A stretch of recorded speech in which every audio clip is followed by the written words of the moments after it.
All right, today guys, we're gonna bring an outdoorsman knife. Now, this is a pretty good knife. Let me talk a little bit more in depth why I like this knife.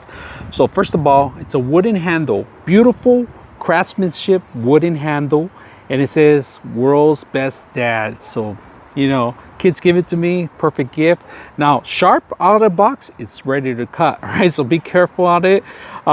Putting it away is very simple. You just hold down the button like everybody does the switchblades, and that's pretty much how it goes. It's not an actual switchblade, just to let you guys know, but it's a pretty good handy blade that you can open it up and immediately notice, right? So on the knife itself, like I said, wood handle all around the whole system.